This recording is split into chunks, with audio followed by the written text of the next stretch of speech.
नमस्कार मित्रांनो, माझं नाव सचिन आणि आज तुम्हाला मी father of nuclear bomb Robert ओपनहायमरबद्दल माहिती देणार आहे. रॉबर्ट ओपनहायमर अमेरिकन सायंटिस्ट होते, थिअरॉटिकल फिजिसिस्ट होते बर्कले युनिव्हर्सिटीमध्ये.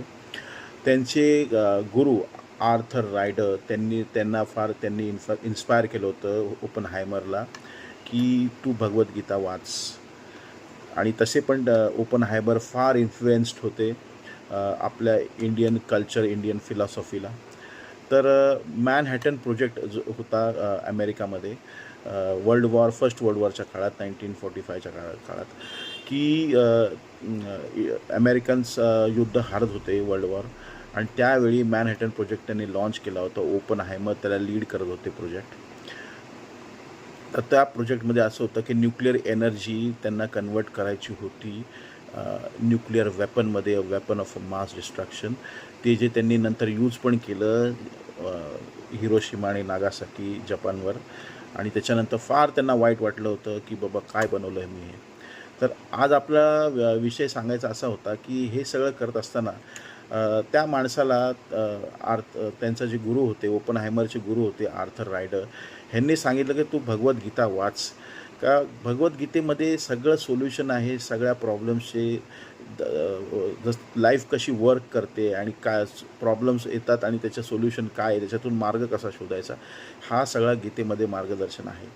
तर तू ती गीता वाच. तर ते ठरवतात हां मला, आणि ते ऑलरेडी इन्फ्लुएन्स होते भरपूर. त्यांना फार कल्चर, इंडियन कल्चर फार आवडायचं, फॉलो करायचे ते. तर त्यांनी ठरवलं ठीक आहे मी इंडियन कल्चर भगवद्गीता वाचतो, पण मला ती संस्कृतमध्येच वाचायला आवडेल. तर चक्क विचार करा, त्या माणसाने संस्कृत शिकलं. भगवद्गीता वाचायला त्या माणसाने संस्कृत शिकला. बक्सर युनिव्हर्सिटीमध्येच संस्कृत शिकले आणि मग त्यांनी भगवद्गीता पूर्णतः वाचली. आणि त्याच्यामध्ये ते पूर्ण स्वतःचं आयुष्य त्या भगवद्गीतेच्या मार्गदर्शनाने काढलं. इवन ते जेव्हा कन्फ्यूज झाले की बाबा हे मॅनहॅटन प्रोजेक्टमध्ये मला गव्हर्मेंटने न्यूक्लिअर बॉम्ब बनवायला लावला, आज हा दुसऱ्या देशावर टाकला गेला, एवढं डिस्ट्रक्शन झालं, एवढे हजारो मिलियन्स ऑफ लोकं मेली.